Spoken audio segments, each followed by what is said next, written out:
Olá pessoal, tudo bem? Eu sou Rodolfo Pamplona Filho e você sabe, toda terça é dia de Projeto Trabalho e Debate. Esse maravilhoso projeto que eu tenho a honra, o prazer, o privilégio de co-coordenar juntamente com os estimados Danilo Gaspar e Yuri Pinheiro.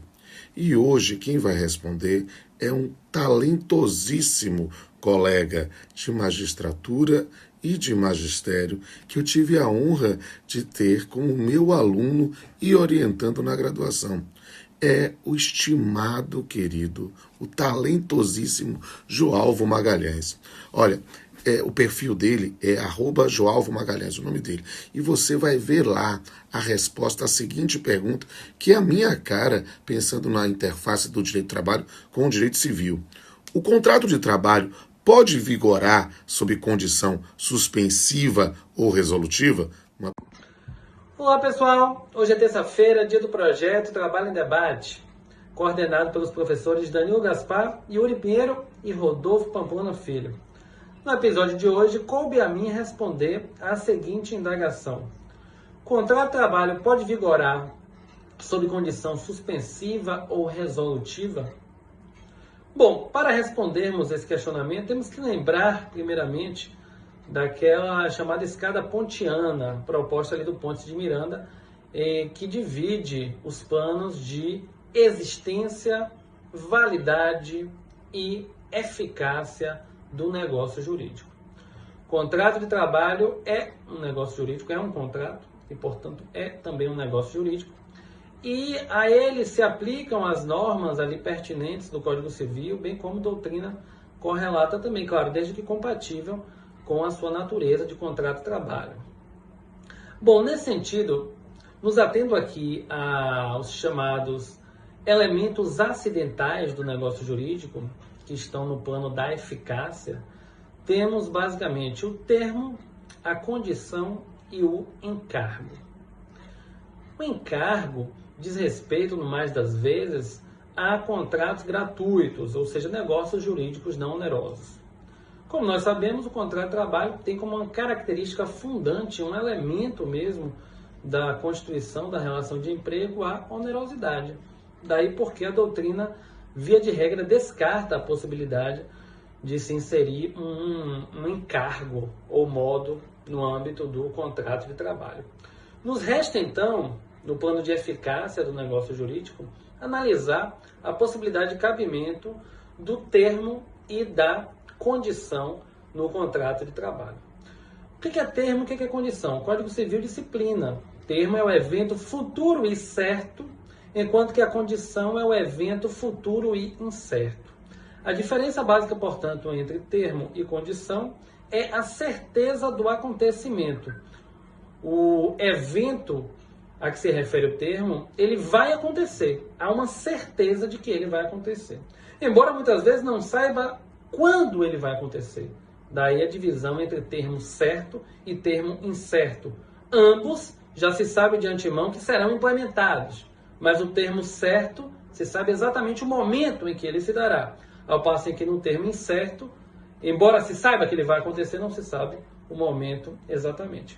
Já a condição não. A condição é um evento futuro e incerto. Pode acontecer, como pode não acontecer.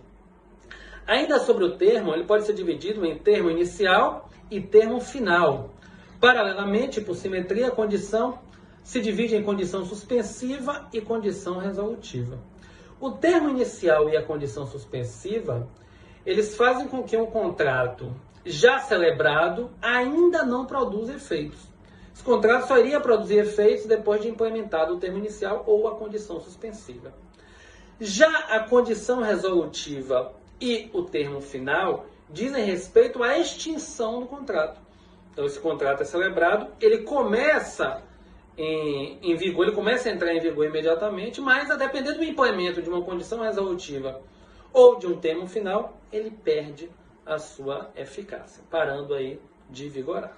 Ok? Então, essa é a ideia básica de termo e condição no âmbito do direito civil. E vamos trazer isso para o direito do trabalho. A CLT disciplina o chamado contrato a prazo determinado. Na verdade, a CLT às vezes se refere a contrato a prazo determinado, às vezes se refere a contrato a termo. Ela não se refere explicitamente a contrato sob condição. Daí porque isso criou uma enorme celeuma doutrinária sobre a possibilidade de se apor em um contrato de trabalho uma condição resolutiva, por exemplo. Na verdade, o artigo 433 da CLT, em seu parágrafo 1º, quando ele fala lá do contrato por prazo determinado, ele coloca 3 formas de se determinar o final desse contrato. Então, existe um prazo certo, seria um termo certo, um prazo pré-estipulado. Existe a possibilidade de esse contrato terminar em razão da realização de certos serviços, o que seria um termo incerto, porque sabe-se que o serviço vai acabar, mas não se sabe quando. E, por fim, o implemento de um acontecimento, um certo acontecimento, que não se sabe quando vai acontecer, mas cujo acontecimento é suscetível de previsão aproximada. Essa terceira hipótese, que poderíamos trazer como exemplo os contratos de obra certa, até de safra também, de empreitada para alguns, eles é que dão origem a essa celeuma doutrinária. Será que quando a CLT e as leis especiais se referem a esse tipo de contrato, elas estão estipulando um termo final ou uma condição resolutiva? Em outras palavras, esses eventos são eventos certos ou são eventos incertos? A maioria da doutrina, já adianto, se inclina para o seguinte: entendem esses eventos como eventos certos, embora não se saiba exatamente quando vão acontecer.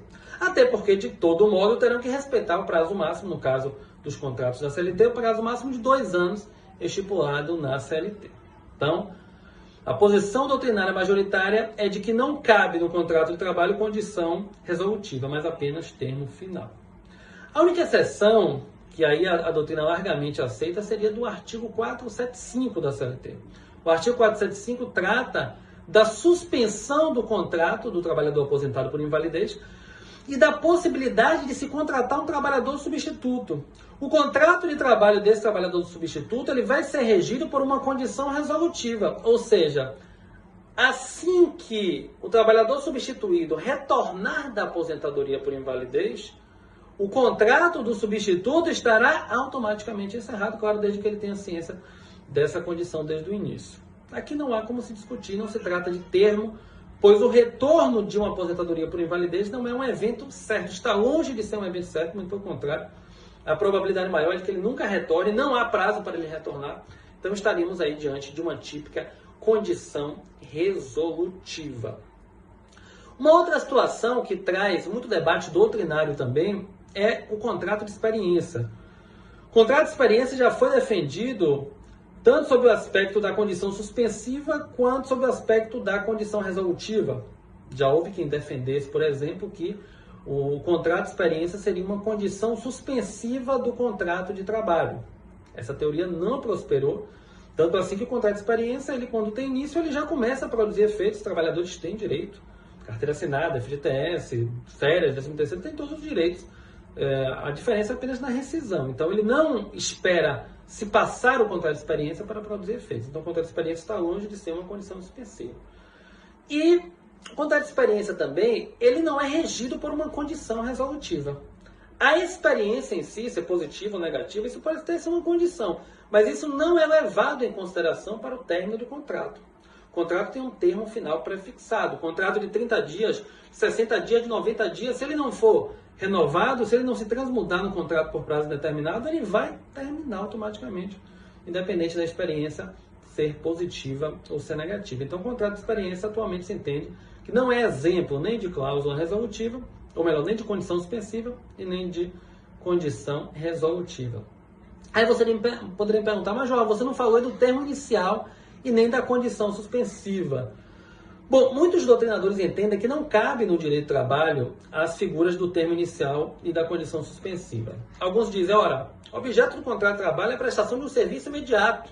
Até porque o contrato de trabalho, como sendo um contrato realidade, o que interessa no contrato de trabalho é quando há a execução de serviços. Se algum pacto houve antes, esse pacto não vai interessar o direito do trabalho. Isso é uma visão mais clássica do direito do trabalho.